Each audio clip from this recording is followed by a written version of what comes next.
ये black colour का दिखने वाला शायद आप इसे एक एम्पलीफायर समझ रहे होंगे। दरअसल ये एम्पलीफायर नहीं है, ये एक ऐसा डिवाइस है जिसमें एक बार में लगभग 256 सिमें डाली जाती हैं और जब भी कोई विदेश से इस डिवाइस पर कॉल करता है तो इस डिवाइस से किसी इंडिया में किसी व्यक्ति के पास लोकल नंबर से कॉल जाती है, जिसके बाद कोई भी डिजिटल अरेस्ट का शिकार हो जाता है। और ऐसा ही शिकार हुआ है कुरुक्षेत्र का रहने वाला 83 साल का रिटायर्ड फौजी, जिसके खाते से 78 लाख रुपए गायब हो जाते हैं। दरअसल धर्मनगरी कुरुक्षेत्र में और कुरुक्षेत्र पुलिस को एक बहुत बड़ी कामयाबी हाथ लगती है। डिजिटल अरेस्ट का एक आरोपी गिरफ्तार हो जाता है और ये पूरा का पूरा मामला आपको विस्तार से बताने का प्रयास करते हैं। अनिकांत भट्ट नाम का एक व्यक्ति देहरादून में बैठकर कुरुक्षेत्र के एक 83 साल के रिटायर्ड फौजी को डिजिटल अरेस्ट कर लेता है, जिसके खाते से 78 लाख रुपए गायब हो जाते हैं। उसके बाद कुरुक्षेत्र पुलिस एक्टिव मोड में नजर आती है। लगातार इस व्यक्ति को पकड़ने के प्रयास किए जाते हैं और लगातार उन प्रयासों के बाद फाइनली कुरुक्षेत्र पुलिस को एक बहुत बड़ी कामयाबी हाथ लगी है। इस व्यक्ति को गिरफ्तार किया है। इसका नाम अनिकांत भट्ट है, जो उत्तराखंड का रहने वाला है और इससे इसी तरह के 6 डिवाइस बरामद हुए हैं। यानी ये कह सकते हैं कि एक बार में 56 लोगों के पास कॉल जा सकता है और उन 56 लोगों को डिजिटल अरेस्ट किया जा सकता है। दरअसल जो ये व्यक्ति देहरादून से गिरफ्तार हुआ है, ये अपने आकाओं के इशारों पर इस काम को अंजाम देता आ रहा था और बताया जा रहा है कि ये व्यक्ति जो डिजिटल अरेस्ट करता है इसका संबंध कंबोडिया में बैठे अपने आकाओं से है और उनके इशारों पर ये पूरी की पूरी घटना को अंजाम देता है। चाइना से जुड़े हुए इसके लिंक बताए जा रहे हैं और कंबोडिया में भी ये रहकर आया है। इसकी पूरी की पूरी ट्रेनिंग डिजिटल अरेस्ट कैसे किया जाए, किन लोगों को डिजिटल अरेस्ट का शिकार बनाया जाए, इसकी पूरी की पूरी ट्रेनिंग इसने कंबोडिया में ली है। बीटेक का फाइनल ईयर का ये स्टूडेंट था। उसके बाद ये 2023 में बताया जा रहा है कि कंबोडिया चला जाता है। इसकी पूरी की पूरी ट्रेनिंग वहाँ से होती है, जिसके बाद ये इसी तरीके से इन घटनाओं को इंडिया में रहकर अंजाम देने लगता है। कुरुक्षेत्र के रहने वाले एक रिटायर्ड फौजी को डिजिटल अरेस्ट करता है, लेकिन कुरुक्षेत्र पुलिस ने इस व्यक्ति को पकड़ लिया है और इस व्यक्ति को अब अदालत में पेश किया जाएगा। इससे इसी तरह के 6 डिवाइस बरामद हुए हैं, 6 फ़ोन इससे बरामद हुए हैं, लगभग 300 के आसपास मोबाइल फ़ोन की सिम बरामद हुई हैं और साथ ही साथ 2 वाईफाई बरामद हुए हैं, 1 कैमरा बरामद हुआ है और इसका एक पर्स था खुद का, वो बरामद हुआ है। फिलहाल पुलिस और भी तथ्यों को जुटाने में जुटी हुई है, लेकिन आप भी सतर्क हो जाएं क्योंकि इस तरह के मामले पांव के नीचे से जमीन खिसकने के लिए काफ़ी होते हैं और लगातार डिजिटल अरेस्ट जो तमाम लोग हो रहे हैं, दरअसल ये पूरी की पूरी घटना को इन जैसे लोग अंजाम देते हैं। और ज़रूरी ये है कि अगर आपके पास किसी भी तरह का ऐसा कोई कॉल आए, कोई मैसेज आए, तो आप पुलिस को इसकी सूचना ज़रूर दें। और इस पूरे मामले को लेकर कुरुक्षेत्र पुलिस, कुरुक्षेत्र एसपी का क्या कुछ कहना है, आइए आपको सुनाते हैं। आप देख पा रहे हैं बी न्यूज़, मैं बंटी लामसर आप सभी के साथ। धन्यवाद। जी सर, क्या कहेंगे? कुछ साइबर क्राइम से जुड़े मामले पकड़े हैं। जैसे कि हमारे आप सबको पता ही है कि आजकल काफ़ी सारे मुकदमे हमारे साइबर के ऐसे आ रहे हैं जिसमें डिजिटल अरेस्ट व्यक्तियों करा जाता है और उनसे काफ़ी ज़्यादा ठगी इस बारे में करी जाती है। तो हमारे पास भी एक कंप्लेंट आई थी जिसमें एक 83 इयर्स के बाल किशन अत्री जी थे जो आर्मी से रिटायर्ड थे। उनके साथ लगभग 78 लाख रुपए का फ्रॉड करा गया था डिजिटल अरेस्ट के माध्यम से, जिसमें हमारी टीम ने बड़ी तत्परता से कार्रवाई करते हुए हमारे एडिशनल एसपी साहब और एसएचओ साइबर के मार्गदर्शन में इसमें एक व्यक्ति को गिरफ्तार करा देहरादून से, जिससे हमें भारी मात्रा में एक तो सिम बरामद हुई हैं, लगभग 300 के आसपास ये सिम बरामद हुई हैं और उसमें 6 हमें जो एक चौंकाने वाली बात है कि 6 सिम बॉक्स इसमें बरामद हुए हैं, जिससे वो बेसिकली इन सिम बॉक्स को अपने पास लगा के एक कॉल सेंटर चला रहा था वहाँ पे और उस सिम बॉक्स में लगभग ये सारे सिम बॉक्स उसको बाहर से ऑर्डर हुए थे जो कैम्बोडिया में इसके तार जुड़े हुए हैं।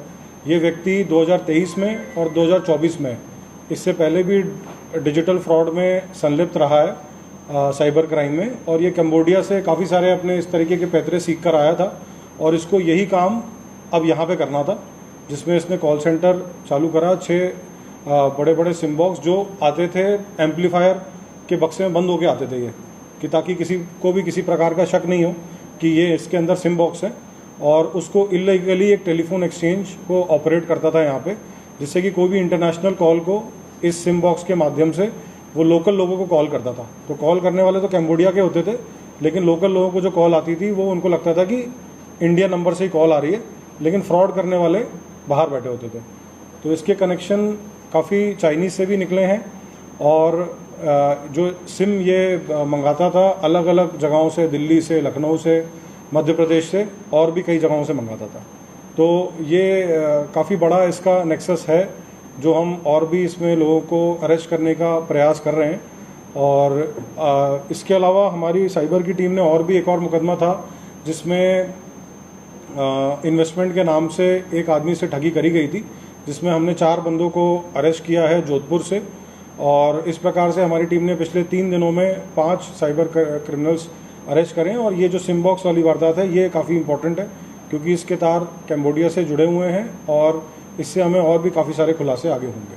तो कितने लोगों को इसने टारगेट किया सर, अब तक कुछ पता चला? देखिए, इसमें क्योंकि अभी एक्यूज़ को हमने अरेस्ट करा है, इसका हम रिमांड लेंगे और उसमें डिटेल इंटरोगेशन में ये सारी बातें आएंगी, कितने लोगों को टारगेट करा है। लेकिन क्योंकि इसमें मैग्नीट्यूड 6 सिम बॉक्स, लगभग 300 सिम कार्ड, 2 इंटरनेट राउटर, और ये भी बताया गया है इसके द्वारा जो प्रिलिमिनरी इंटरोगेशन करी है उसमें, कि इसको वो लोग कैमरे के थ्रू मॉनिटर करते थे। इसकी सारी एक्टिविटी को वो कैमरे के थ्रू देखते रहते थे और इस पर नज़र रखते थे कि ये इसको जो काम निर्धारित करा गया है ये ठीक प्रकार से कर रहा है कि नहीं कर रहा है। तो इस प्रकार से काफ़ी हमारी टीम ने काफ़ी अच्छा इसमें काम किया है, और हम इसमें लगातार प्रयास कर रहे हैं कि जो डिजिटल अरेस्ट के हमारे जितने भी केसेस होते हैं उनमें हम तुरंत कार्रवाई करें। और आप लोग के माध्यम से भी मैं लोगों को यही बताना चाहूँगा कि डिजिटल अरेस्ट नाम की कोई चीज़ नहीं होती है। पुलिस के पास कोई ऐसी पावर नहीं है कि हम किसी को डिजिटली अरेस्ट कर पाएँ। तो अगर आपके पास इस तरह की कोई कॉल आती है, या आपको लोग इस तरीके से डिजिटल अरेस्ट के नाम से आपको अगर अपने कैप्टिविटी में रखते हैं 1 महीने, कुछ लोग जैसे ये जो व्यक्ति थे इनको लगभग 25 से 30 दिन तक बोला गया कि ये डिजिटल अरेस्ट है, और ये बैंक से इन्होंने पैसे भी ट्रांसफ़र करे और काफ़ी सारी चीज़ें करी। तो ये मैं आप लोग को बताना चाहता हूँ कि लोगों को भी ये बात पता चले कि डिजिटल अरेस्ट नाम की कोई चीज़ नहीं होती, और इसमें कोई भी इस तरीके जाल में नहीं फंसे। कितने आरोपी हैं? इसमें जो हमारा डिजिटल अरेस्ट का मामला है, इसमें अभी हमने 1 आरोपी को अरेस्ट करा है, लेकिन इसके तार हमें अभी MP, दिल्ली, लखनऊ और कुछ देहरादून के और मिले हैं, जिन पे अभी हम काम कर रहे हैं, टेक्निकल काम कर रहे हैं। और जो हमारे दूसरा मुकदमा है उसमें 4 आरोपी जोधपुर के हैं, जिनकी एज लगभग 24 से 25 साल की है, जिनका वही काम था कि वो अपने अकाउंट, बहुत सारे अकाउंट्स को बेचने और ख़रीदने का काम करते थे, और काफ़ी लार्ज स्केल पे काम करते थे। जैसे आपने बताया कि कंबोडिया से इसके तार जुड़े हैं, क्या ये विदेश यात्रा कर चुका है? हाँ जी, जैसा कि मैंने बताया कि 2023 में और 24 में इसने कंबोडिया में ये गया है, और वहाँ पे इसने जो कंपनी थी वहाँ की, वो इसको पेमेंट भी करती थी इसका काम करने के लिए। तो वही कंपनी जो साइबर फ्रॉड में इन्वॉल्व है, वही कंपनी इसको यहाँ पेमेंट करती थी कि वो अपना एक जो कॉल सेंटर है वो यहाँ पे भी चला के ज़्यादा से ज़्यादा लोगों को फ्रॉड कर सकें। ये ज़्यादा विदेशी कॉल को लोकल बना देते हैं, किसी और आपराधिक घटनाओं में शामिल हो सकता है। विदेशी कॉल को लोकल बना देते हैं, फिरौती की कोई आतंकवादी नहीं, अभी वो कोई ऐसा एंगल इस बात पे समझ में नहीं आया है, लेकिन हम उस एंगल पे भी बिल्कुल कार्रवाई कर रहे हैं, हम उसको भी देखेंगे। लेकिन ये प्राइमरली जो है ये साइबर फ्रॉड का ही मामला था, और ये साइबर जो अभी प्राइमा फेसिया जो लगा है साइबर क्राइम से रिलेटेड ही। कितने लोगों को अब तक इन्होंने शिकार बनाया? जैसा कि मैंने आपको बताया कि अभी हमने इसका रिमांड हम कोर्ट से लेंगे, और इसमें जो भी आगे एनालाइज करके हमारे पास I4C से भी डेटा आता है कि कितने लोगों का उसने फ्रॉड करा है, वो भी हम जांच करेंगे। लेकिन इसमें काफ़ी बड़ा मैग्नीट्यूड निकलेगा, कुछ कैश मिला? क्योंकि ये जो अकेला फ्रॉड था एक व्यक्ति के साथ जो करा था, 78 लाख रुपए का था। मोस्ट प्रॉब्ली जो फ्रॉड के शिकार होते हैं वो शिकायत नहीं करते, उन लोगों के लिए आप क्या अपील? देखिए, मैं सभी से यही बोलना चाहूँगा, बार बार हम हर जो भी हमारी अवेयरनेस कैंपेन होती है उसमें ज़रूर बताते हैं कि किसी के साथ भी कोई भी साइबर फ्रॉड होता है तो 1930 कॉल जो नंबर है हमारा, उस पर ज़रूर कॉल करके आपके साथ कोई भी साइबर फ्रॉड हुआ हो तो उसको बताएं, क्योंकि अगर जैसे ही आपके साथ कोई साइबर फ्रॉड होता है और आप अगर 1930 पे कॉल कर देते हैं तो उसकी बहुत ज़्यादा चांसेस होती हैं कि वो पैसा वहीं पे रुक जाता है और हम आपको पैसा दिला सकते हैं। ठीक है, तो मैं आपके माध्यम से जो हमारा 1930 हेल्पलाइन नंबर है वो दोबारा लोगों को बताना चाहूँगा कि इस पर ज़रूर जैसे ही साइबर फ्रॉड होता है वेट नहीं करें। आपको लगा कि आज आपके साथ आज फ्रॉड हुआ है तो विद इन एन आवर आप कोशिश करें कि आप 1930 पे कॉल करें, ताकि आपका जो भी पैसा है वो हमारे सिस्टम में फ्रीज हो जाता है और इसको हम इमीडिएटली आपको दिलवा सकते हैं। सर कुछ कैश मिला इनसे, कुछ बरामद हुआ? देखिए अभी वही हमने जो रिमांड इनका लेंगे उसमें हम इनके जितने भी ठिकाने हैं सभी पर रेड करी जाएगी और उसमें जो कार्रवाई आगे आएगी आपको तो बताएंगे। सर मशीन मिली है इनके पास से, उसको मिनी एक्सचेंज भी कह सकते हैं सर? बिल्कुल जी, बिल्कुल मिनी एक्सचेंज की तरह ही ये काम करते हैं। ये बड़े सोफिस्टिकेटेड बॉक्सेस होते हैं, हर किसी को इसका एक्सेस नहीं होता, बल्कि ये जो हमारा इंडियन टेलीग्राफ एक्ट है उसकी भी वायलेशन है। तो ये काफ़ी सीरियस वायलेशन है और इसीलिए ये कोई छोटा मोटा गिरोह नहीं है, ये काफ़ी बड़ा गिरोह है जिस पे हमने आज कार्रवाई करी। सर जांच में है कि टारगेट किन लोगों को करते थे, बुजुर्गों को या रिटायर्ड पर्सन को, ऐसे भी ऐसे साइन?